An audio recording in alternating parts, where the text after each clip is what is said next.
गरुड़ पुराण 14वां अध्याय। गरुड़ जी बोले कि हे दया के निधान भगवान, यमलोक कितना बड़ा है, कैसा है, किसने बनाया है, उसकी सभा कैसी है और उसमें धर्मराज से धर्मात्मा लोग धर्मराज के मंदिर को जाते हैं, उन धर्मों को मुझसे कहिए। श्री भगवान कहते हैं कि हे गरुड़, सुनिए, जो नारद आदि ऋषियों से जाने योग्य है वह सुंदर धर्मराज का नगर बड़े पुण्यों से मिलता है। दक्षिण और नैऋत्य के बीच में जो वैवस्वत का पुर है वह सब वज्र का बना है, जिसको देवता और असुर भी भेदन नहीं कर सकते हैं। वह चौकोन है, उसके 4 दरवाजे हैं, ऊंचे ऊंचे परकोटों से घिरा है और उसका प्रमाण 1000 योजन का कहा जाता है। उस पुर में चित्रगुप्त जी का सुंदर मंदिर है। वह 25 योजन चौड़ा और लंबा है तथा 10 योजन ऊंचा, बहुत सुंदर और लोह के परकोटों से घिरा है। उसमें आने जाने के लिए सैकड़ों गालियां हैं और वह पताका और ध्वजों से भूषित है तथा विमानों से भरा है। गाने बजाने के शब्दों से शब्दायमान है, कुशल चित्रों से चित्रित है और देवताओं के राजा से बनाया हुआ है। फुलवारी और बागों से रमणीय है। वहाँ अनेक प्रकार के पक्षी बोल रहे हैं। गंधर्व और अप्सराओं से चारों ओर घिरा है। उस नगर की सभा में अपने अति अद्भुत आसन पर चित्रगुप्त जी विराजमान होकर मनुष्यों की आयु ठीक ठीक गिना करते हैं। वे चित्रगुप्त पुण्य और पाप के लिखने में कभी नहीं भूलते हैं। जिसने जैसे शुभ या अशुभ कर्म इकट्ठा किया है वही सब चित्रगुप्त की आज्ञा से भोगना पड़ता है। चित्रगुप्त के स्थान से पूर्व की ओर से ज्वर का घर है, दक्षिणा की ओर शूल, मकड़ी और विस्फोट पड़ना का स्थान है तथा पश्चिम की ओर से कालापाश, अर्जिन और अरुचि का रोग का स्थान है। उत्तर की ओर राजरोग और पांडु रोग का ईशान कोण में शीर पड़ा है और आग्नेय कोण में मूर्छा का स्थान है। नैऋत्य कोण में अतिसार, वायव्य कोण में शीत और दाह का स्थान है। इसी प्रकार की अन्य व्याधियों से वह चित्रगुप्त का स्थान घिरा है। चित्रगुप्त मनुष्यों के शुभ और अशुभ कर्मों को लिखा करते हैं। चित्रगुप्त के स्थान के आगे 20 योजन पर पुर के बीच में दिव्य रत्नमय और बिजली की ज्वाला तथा सूर्य की कांति वाला धर्मराज का बड़ा सुंदर मंदिर है। वह 200 योजन लंबा, चौड़ा और 50 योजन ऊंचा है। हजारों खंबे उसमें लगे हैं। वह वैदुर्य मणियों से भूषित तथा सोने से अलंकृत है और उसमें अनेक प्रकार के महल बने हैं। शरतकाल के मेघ के समान सोने के कलशों से मनोहर है। चित्रयुक्त स्फटिक मणियों की सीढ़ी वाला वह हीरा की कुटियों से शोभायमान है। उसके झरोकों से मोतियों की झालरें लगी है। वह पताका और ध्वजाओं से शाबित है तथा घंटा और नगारों के नाद से युक्त है और सोने के बंधनवारों से मंडित है। उसमें आश्चर्यमय सोने के सैकड़ों किवाड़ लगे हैं एवं अनेक प्रकार के वृक्ष, लता और कांटेदार रहित पेड़ों से सुहावना है। इसी प्रकार के अन्य भूषणों से वह सदा भूषित है। अपने योगों के प्रभाव से विश्वकर्मा ने उसे बनाया है। उस पूर्व में 100 योजन चौड़ी काम रूपिणी दिव्य सभा है। उसमें सब और चमकीला सूर्य का सा प्रकाश है। वह न तो अधिक ठंडी है और न अधिक गर्म है। वह मन को अत्यंत हर्षित करने वाली है। उसमें न शोक है, न बुढ़ापा है, न भूख है, न प्यास है और न कुछ अप्रिय वस्तु है। उसमें देवता संबंधी तथा मनुष्य संबंधी सब काम मौजूद है। उसमें सर्वत्र रसयुक्त बहुत से खाने योग्य भोजन के पदार्थ है तथा रस वाले स्वादिष्ट गारम और ठंडे जल है।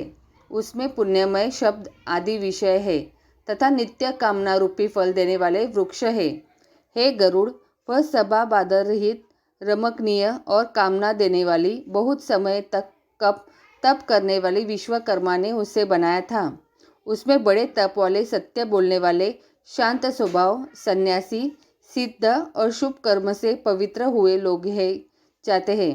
उस सभा में अपने किए हुए पुण्य कर्मों से तेजोमय शरीर वाले, अलंकार युक्त, निर्मल वस्त्र धारण करने वाले और भूषणों से भूषित लोग रहते हैं। उस दशा में 10 योजन विस्तृत सब रत्नों से शोभित अनुपम सुंदर आसन पर धर्मराज बैठे हैं। वे सज्जनों से श्रेष्ठ है। उनके मस्तक पर छत्र शोभित है। वे श्रीमान कुंडलों से अलंकृत और बड़े मुकुट से शोभित है। सब प्रकार के अलंकारों से युक्त नीले मेघ के समान कांति वाले हैं। हाथ में सुंदर पंखा लिए हुए अप्सराओं से उनके पवन कर रही है तथा गंधर्वों के समूह और अप्सराओं के गण गीत बाजा और नृत्य आदि से चारों ओर उनकी सेवा करते हैं। एवं हाथ में पाश लिए हुए मौन बलवान काल और विचित्र रूप चित्रगुप्त तथा यमराज से वे सेवित है तथा पाश और दंड लिए हुए भयंकर रूप आज्ञा में रहने वाले और अपने तुल्य बल वाले अनेक योद्धाओं से वे घिरे हैं। हे गरुड़, अग्निश्वात, पीतर, सोमपा, उष्मपा, स्वधावंत, बहिषत, मूर्त और अमूर्त तो पितर है तथा अर्यमा आदि पितृगुण और मूर्तिमान जो अन्य पितर है, वे सब मुनियों के साथ उन धर्मराज की उपासना करते हैं। अत्रि, वशिष्ठ, पुलह, दक्ष, पुलस्त्य, अगस्त्य और नारद जी ये तथा अन्य बहुत से धर्मराज की सभा के सभासद है, जिनके नाम और कर्मों से संख्या नहीं हो सकती है। धर्मशास्त्रों की व्याख्याओं से यथार्थ निर्णय करने वाले ब्रह्मा जी की आज्ञा से धर्मराज की सेवा करते हैं। सूर्यवंशी, सोमवंशी तथा अन्य जो धर्मात्मा लोग हैं, वे उस सभा में धर्मराज की सेवा करते हैं। मनु, दिलीप, माधांता, सगर, भगीरथी, अम्बरीश, अनरन, मुचिकुंद, निमि, पृथु, ययाति, नहुष, पुरु, दुष्यंत, शिवी, नत्व, भरत, शंतनु, पांडु और शस्त्रार्जुन ये विख्यात कीर्ति वाले पुण्य कर्म राजर्षि लोग बहुत से अश्वमेध यज्ञों से पूजा करके धर्मराज के सभासद हुए हैं। धर्मराज की सभा में धर्म ही वर्तमान रहता है। वहाँ पक्षपात, झूठ और मत्सर नहीं है। उनकी सभा के सब सभासद शास्त्रों के ज्ञाता और धर्मपरायण है। ये सब सभा में निरंतर धर्मराज की उपासना करते हैं। हे गरुड़ महात्मा, धर्मराज की वह सभा ऐसी है कि जिसके दक्षिण मार्ग से गए हुए पापी लोग नहीं देख सकते हैं। धर्मराज के पूर्व में जाने के लिए 4 मार्ग होते हैं। पापियों के जाने के लिए जो मार्ग है वह तुमसे कह दिया। हे पूर्व आदि 3 मार्गों से जो धर्मराज के मंदिर को जाते हैं, वे सुकृति लोक पुण्यों से उस सभा में जाते हैं। उसको सुनो। वह वहाँ सब भोगों से युक्त एक पूर्व का मार्ग है। उसमें पारिजात नामक वृक्ष की छाया है। वह रत्नों से शाबित है, विमानों के समूहों से भरा है, जहाँ तहाँ हंसों की पक्तियाँ विराजमान है, मूंगा के बागों से घिरा है और अमृत के रस तुल्य जल से युक्त है। उसी पूर्व मार्ग से ब्रह्मर्षि लोग, पुण्यवान निर्मल राजर्षि लोग, अप्सराओं के समूह, गंधर्व, विद्याधर और बड़े वासुक आदि सांप जाते हैं।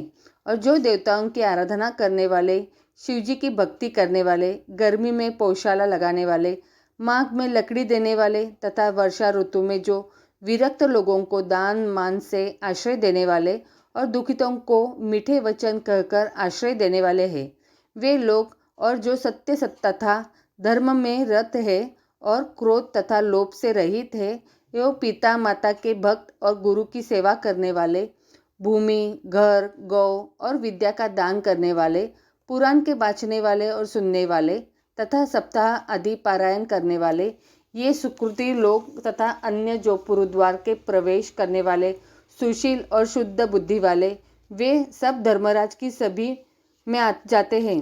दूसरा जो उत्तर का मार्ग है, वह सैकड़ों बड़े बड़े रथों से भरा और पालकियों से युक्त है, हरि चंदन से शोभित है। वहाँ हंस और सारस चक्राओं के से शोभित अमृत तुल्य जल से भरा हुआ सुंदर सरोवर है। इस मार्ग से वेद पाठी, अतिथियों के पूजक, दुर्गा और सूर्य के भक्त तथा पर्व समय में तीर्थों में नहाने वाले जाते हैं तथा जो धर्म युद्ध में मरे हैं, जो अनशन करके मरे हैं तथा काशी जी में गौशाला में तीर्थ के जल में जो मरे हैं, वे उस उत्तर मार्ग से जाते हैं। तथा ब्राह्मण के लिए, स्वामी के कार्य के लिए तथा तीर्थ क्षेत्रों में मरने वाले एवं देवताओं के विध्वंस में मरने वाले और योगाभ्यास में मरने वाले, सतपात्र के पूजने वाले, नित्य बड़े बड़े दान देने वाले, ये सब उत्तर द्वार से प्रवेश करके धर्मराज की सभा में जाते हैं। रत्नों के बने मंदिरों से शोभित तीसरा पश्चिम मार्ग है। उसमें सदा अमृत तुल्य रस से भरी बावड़ियाँ शोभायमान है। वह ऐरावत के कुल में पैदा होने वाले मस्त हाथियों से भरा है तथा उच्च श्रवा से उत्पन्न घोड़ा जैसे रत्नों से युक्त है। इस मार्ग से परायण अच्छे शास्त्रों के चिंतन करने वाले, भगवान के अनन्य भक्त और गायत्री मंत्र का जप करने वाले जाते हैं। पराई हिंसा, पराया धन और परायवाद से जो रहित है और अपनी ही स्त्री से रमन करने वाले, सज्जन, अग्निहोत्र करने वाले और वेद का पाठ करने वाले, ब्रह्मचर्य व्रत धारण करने वाले, वानप्रस्थ तपस्वी लोग तथा श्रीपाद सन्यासी जिनके लिए कंकर, पत्थर और सोना बराबर है, ज्ञान और वैराग्य से युक्त सब प्राणियों का हित करने वाले, शिव और विष्णु के उपासक तथा कर्म को ब्रह्म में अर्पण करने वाले तथा तीनों ऋतुओं में से मुक्त, सदा पंचयज्ञ करने वाले, पितरों का श्राद्ध करने वाले, समय पर संध्योपासन करने वाले, नीचों की संगति से रहित और सत्संगी करने वाले, ये सब अप्सरा गणों से युक्त उत्तम विमानों में बैठे हुए अमृत पीते हुए पश्चिम द्वार में धर्मराज के मंदिर में प्रवेश करके धर्मसभा में जाते हैं। यमराज उन आए हुए लोगों को देखकर बार बार स्वागत करते हैं और खड़े होकर उनके सामने जाते हैं। उस समय वे चारों भुजाओं में शंख, चक्र, गदा और तलवार को धारण कर पुण्यात्माओं के साथ स्नेह से मित्र का सा बर्ताव करते हैं तथा बैठने को सिंहासन देते हैं, नमस्कार करते हैं, पाद्य और अर्घ्य देते हैं, फिर चंदन आदि से उसकी पूजा करते हैं और कहते हैं कि हे सभासद, इस ज्ञानी को आदर से नमस्कार करो, यह मेरे मंडल को छोड़कर ब्रह्मलोक को चला जाएगा।